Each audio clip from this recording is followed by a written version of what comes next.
तुषा की फैमिली अब greater Noida waste में अपने आवास पर पहुंच चुकी है। तुषा के फादर नवनीत शर्मा हमारे साथ बातचीत के लिए है। सर, एक लंबी लड़ाई लड़ी आप लोगों ने और सीएम ऑफिस से, और अब जहां पर एंटीसिपेटरी बेल ग्रिवाला सिंह की रिजेक्ट हो गई है और माना जा रहा है कि जल्दी गिरफ्तारी भी संभव है। आप अब तक की जो कार्रवाई और सुप्रीम कोर्ट ने सो मोटो भी लिया, आप इसको कैसे देखते हैं? सर्वप्रथम मैं धन्यवाद देना चाहूँगा सभी माननीय सर्वोच्च न्यायालय का, चीफ जस्टिस जी का और उच्च न्यायालय का, जिन्होंने इसको सुओ मोटो लिया और संज्ञान में लिया और सीबीआई कार्रवाई के लिए प्रेषित किया।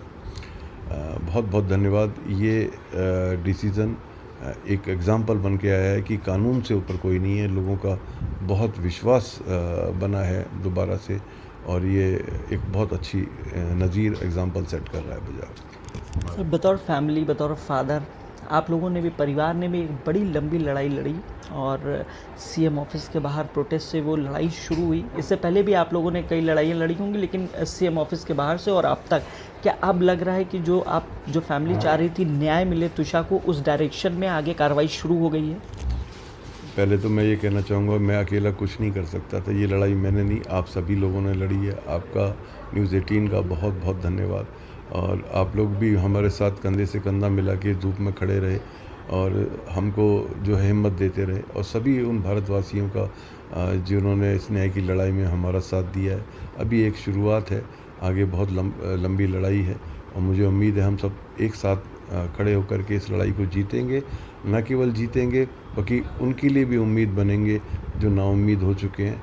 आज हमारे समाज में इसको जो है इस कुरूपता को बाहर करना है समाज से, और बेटियों को, स्त्री को जो सम्मान मिलना चाहिए, आदर मिलना चाहिए, जो रेस्पेक्ट मिलना चाहिए, उसके लिए हम संघर्ष करते रहेंगे। सर, पिता का संघर्ष तो जारी रहेगा, लेकिन पिता, जब बेटी बड़ी होती है, सबसे दुलारी होती है, और आपने कई सपने बेटी ने देखे होंगे, चाहे फिर वो खिलौने से लेकर और अब तक का जो सफ़र रहा है, आप कैसे देखते हैं? और आप चूँकि तुषा हमारे बीच नहीं रही और अब बतौर फादर आप जो है लड़ाई भी लड़ रहे हैं ताकि बेटी को न्याय मिल सके, क्या कुछ रहा इस जर्नी में? देखिए, हम अच्छे से रो भी नहीं पा रहे, क्योंकि ये न्याय की प्रक्रिया जो है ना, बहुत कठिन होती है, और हमको अभी ये फुर्सत भी नहीं मिली है कि हम भी उसकी मेमोरीज़ को अपने दिल में करें। एक टाइम आएगा जब हम सारी चीज़, क्योंकि वो तो हमारे जीवन का अभिन्न अंग है। बेटी होना या बेटा होना, आज बेटी होना एक बड़े गर्व की बात है। इतनी मल्टी टैलेंटेड लड़की, वो हमारा ख्याल रखती थी, सारी चीज़ों का ख्याल रखती थी। हम उसके बगैर कैसे रह पाएंगे, ये बताना बहुत मुश्किल है।